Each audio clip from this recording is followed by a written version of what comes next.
மக்களவை எதிர்க்கட்சித் தலைவரும் காங்கிரஸ் மூத்த தலைவருமான ராகுல் காந்தியின் சீக்கியர்கள் குறித்த கருத்துக்கு தேசிய சிறுபான்மையினர் ஆணைய தலைவர் இக்பால் சிங் லால்புரா பதிலடி கொடுத்துள்ளார். அமெரிக்காவுக்கு சென்றுள்ள ராகுல் காந்தி விர்ஜீனியா மாகாணத்தில் ஒரு நிகழ்ச்சியில் கலந்து கொண்டார். அப்போது அவர் இந்தியாவில் சீக்கியர்கள் தங்களது தலைப்பாகையோ கையில் கடமோ அணிந்து தங்கள் வழிபாட்டு தலமான குருத்வாராக்குள் செல்வது கூட இன்றைய சூழலில் கடினமாக உள்ளது என்று பேசியிருந்தார். இதற்கு தேசிய சிறுபான்மையினர் ஆணைய தலைவர் இக்பால் சிங் லால்புரா பதிலடி கொடுத்துள்ளார். அவர் கூறுகையில், ராகுல் காந்தியின் சீக்கியர்கள் குறித்த கருத்து அவரது மனநிலையை பிரதிபலிக்கிறது. நேருவின் குடும்பம் சீக்கிய மக்களுக்கு கொடுத்த வாக்குறுதி எதையும் நிறைவேற்றவில்லை. 1984ஆம் ஆண்டு சீக்கிய மக்களுக்கு எதிராக மிகப்பெரிய வன்முறை நடந்தது. இது நடந்து 40 ஆண்டுகளுக்கு பிறகும் தேசிய சிறுபான்மையினர் ஆணையம் இந்த வன்முறையால் பாதிக்கப்பட்ட சீக்கிய மக்களுக்கு நிவாரணம் வழங்கி வருகிறது.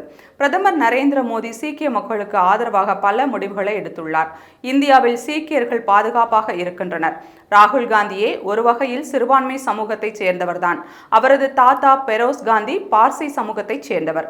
அனைத்து மதங்களும் ஒன்றுதான். இதுபோன்று சமூகத்தை பிளவுபடுத்தும் கருத்துக்களை பொது வாழ்க்கையில் இருக்கும் ஒருவர் பயன்படுத்தக்கூடாது என்று இக்பால் சிங் லால்புரா பதிலடி கொடுத்துள்ளார்.